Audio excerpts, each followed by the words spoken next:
11 septembre 1952.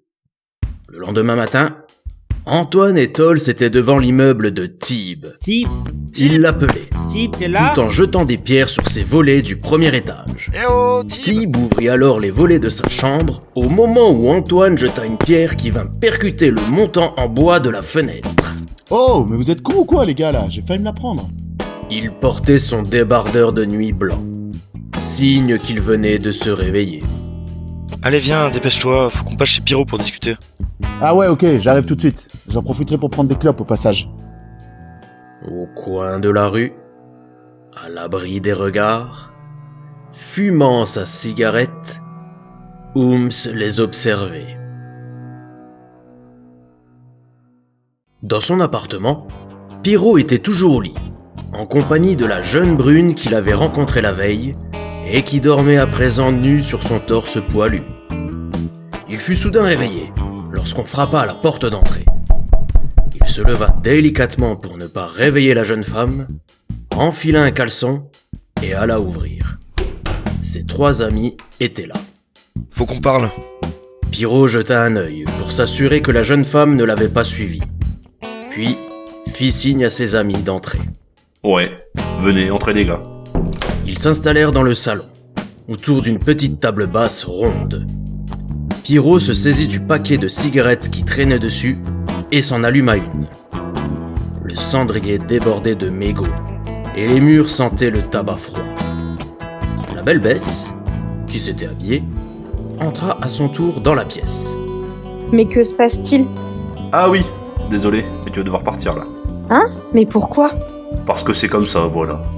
Il la raccompagna jusqu'à la porte d'entrée, tout en la poussant d'une main sur l'omoplate. Allez, on se rappelle, hein, ciao. Il ferma la porte derrière elle sans qu'elle eût le temps de répondre, et retourna au salon.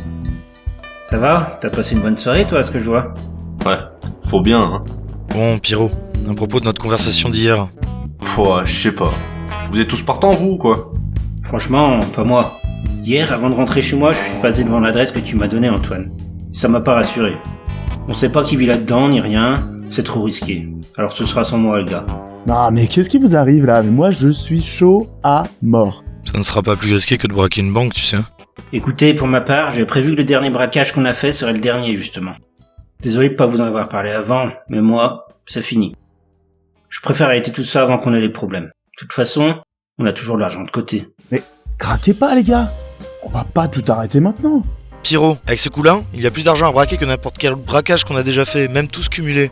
C'est même plus d'argent liquide que l'on ait vu au cours de notre vie. Combien? 4 millions. Tols, on fait encore ce coup-là, tous les 4, une dernière fois. Après quoi, on se retire, tous les 4, ensemble, en même temps. Ok, je vous suis. Je sens que je vais regretter. Mais ok, je marche. C'est cool. Merci les gars. Après ça, promis, je vous laisse tranquille. L'heure du déjeuner approchait. Tib avait très envie de rentrer chez lui et de manger en tête-à-tête avec sa compagne chérie. Ce beau dimanche ensoleillé sera ensuite l'occasion d'une petite balade en amoureux dans le petit parc du Westquay. Mais à son retour, en entrant dans l'appartement, il vit tout sans dessus-dessous. Un seul nom lui vint alors aux lèvres. Amélia! Amélia! Il courut à l'intérieur de son appartement. Il avait si peur.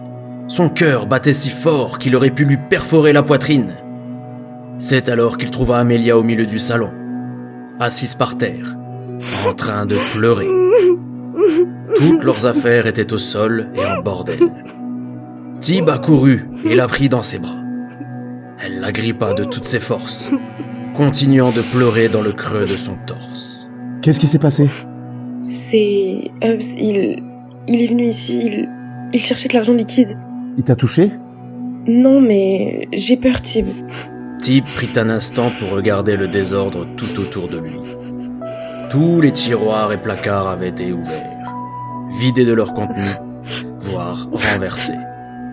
Tib continuait de réconforter Amélia. Il lui caressa ses longs cheveux sombres et lui fit un baiser au-dessus du crâne. Ça va aller. Bientôt on va pouvoir déménager.